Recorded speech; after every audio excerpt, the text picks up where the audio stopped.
everybody, welcome to the Musical Homestead. My name's Jenny. It is theory time. I am so excited. Get your theory book and we're gonna get going today.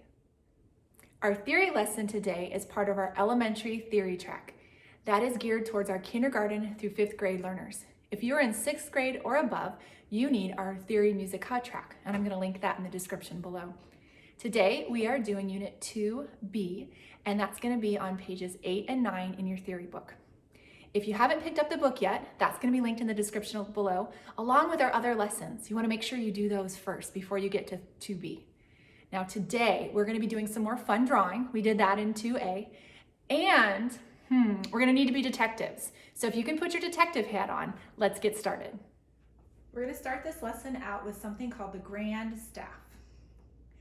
Now, in my studio, we like to make the grand staff sound very grand. So can you join me while we say, the grand staff? It helps us remember what it is, and we have a little fun along the way. Now, the grand staff is basically connecting two groups of 5 lines, like we learned in our last lesson, with 2 different things. We have this going straight down. It's called the bar line. Now, if you notice, this line just goes straight down. It's just going to start at the very top of this group of 5 lines and go all the way down to the first line of the bottom group. So this is our grand staff. This is our bar line.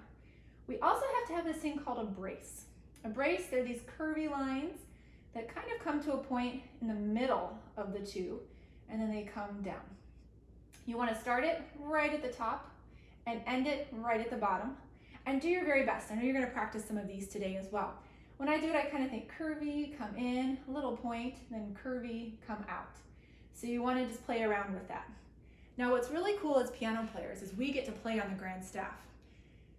I'm going to add something that's going to look familiar from last week. So let's see what I add next. Ta-da! What did I add? If you said I added a treble clef and a bass clef, you are correct. Woohoo! I'd say give yourself 10 points. We're not really keeping track of points, but give yourself 10 points. This, as piano players, is usually how we see the grand staff looking. We usually see the treble clef up on top and the bass clef on the bottom with this bar line that goes straight down connecting and this brace.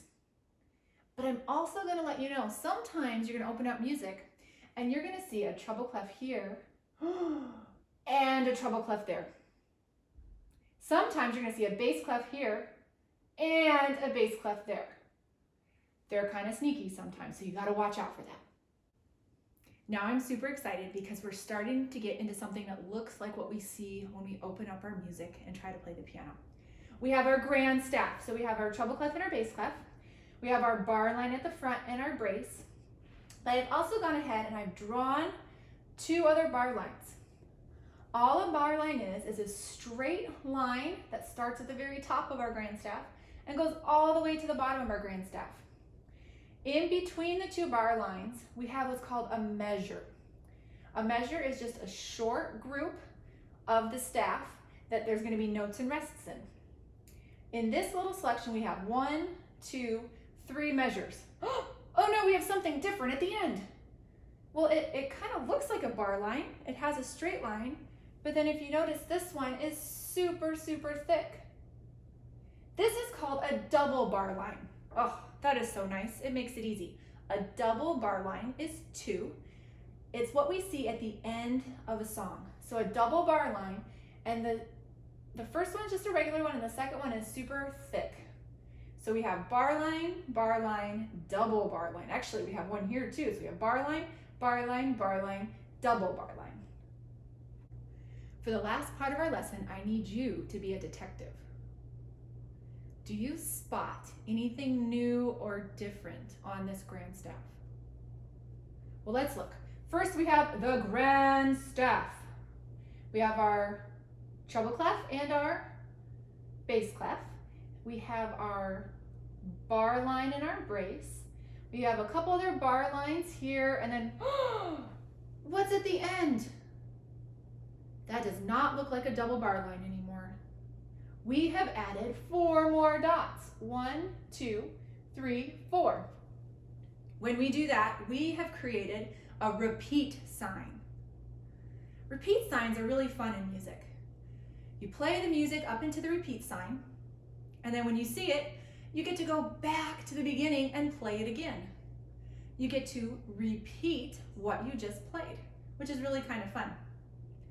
When you look at a repeat sign, you're going to notice you have your lines, just like the double bar line, but we've added these 2 dots. These 2 dots are in the 2 center spaces, just like down here. They're in the 2 center spaces. So sometimes you better pay attention because your double bar line might just turn into a repeat sign. But you guys are good detectives, so I know you're going to catch it, and you're going to know what you need to do. You'll just go back to the beginning and play it again. In my studio, we have a fun way of practicing bar lines and double bar lines. So I need you to join me. Get both your arms up and put them together like this, and this is going to be our bar line. A bar line is just one straight line that starts at the top of the grand staff and goes all the way to the bottom. So here we go, bar line.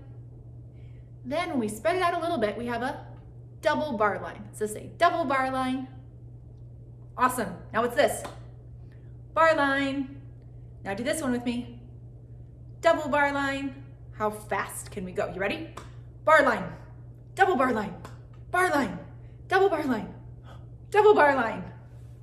Now I'm gonna do some and I want you to yell out what they are. Here we go. What's this one? Bar line. What's this one? Double bar line. One more. This bar line. Good job. So now you know whenever you see a line going straight from the top of the grand staff all the way to the bottom of the grand staff, it is called a bar line. And then remember, when we have 2 bar lines, what's in between the bar line? What do we call that? A measure. Good job.